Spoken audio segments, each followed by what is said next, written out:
Today, we're diving into something huge, how the very idea of global risk has completely changed over the last few decades.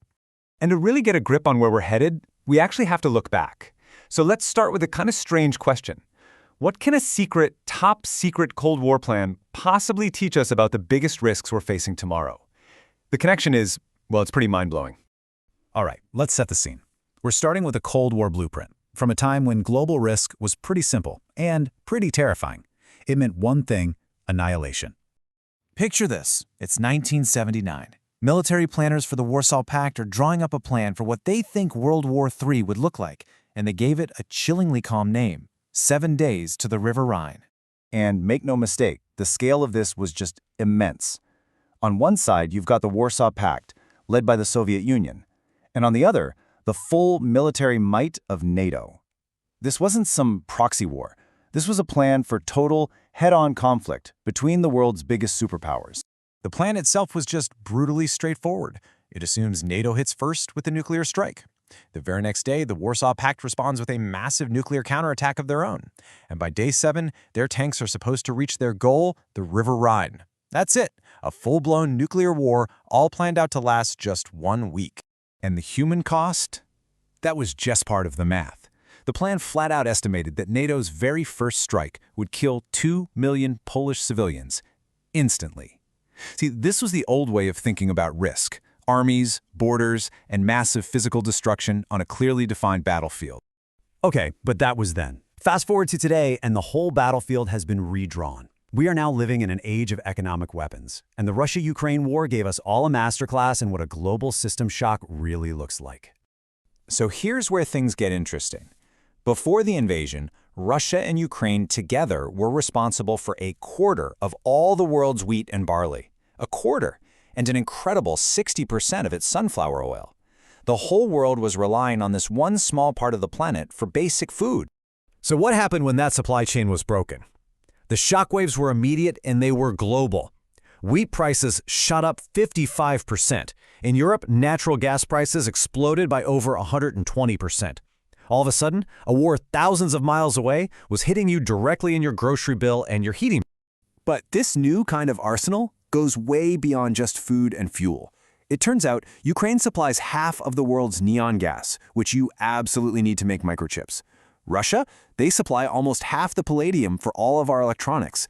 And together with Belarus, they control a third of the potash fertilizer that grows the world's food. A regional conflict can now literally grind global industry to a halt.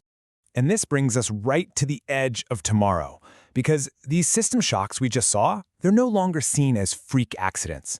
They're quickly becoming the new normal for how we understand global risk. So what are the experts worried about for, say, 2026? Well, it sounds awfully familiar. Number one is the fragmentation of the global economy, where companies choose suppliers based on political safety, not what's cheapest. Number two, the constant hum of geopolitical tension that just puts a brake on investment.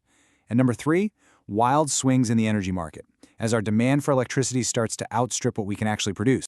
And don't just take my word for it. The World Economic Forum put it bluntly. They said that geoeconomic confrontation has become the #1 global risk we face heading into 2026.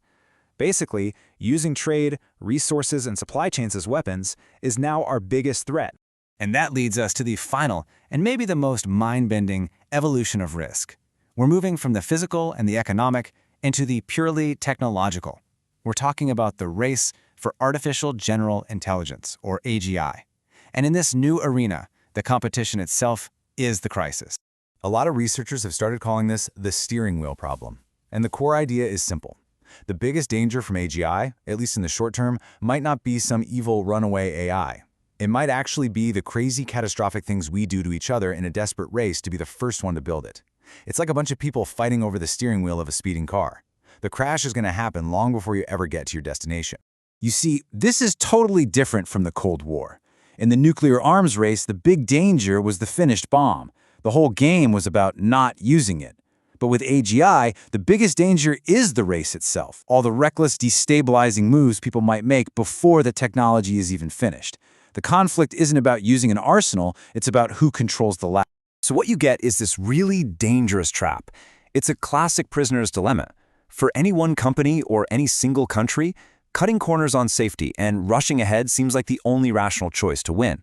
But when everybody starts thinking that way, it becomes catastrophic for everyone. So, let's pull it all together. Over the course of just a single lifetime, we have completely redefined what global conflict even means. We've drawn a whole new map of risk.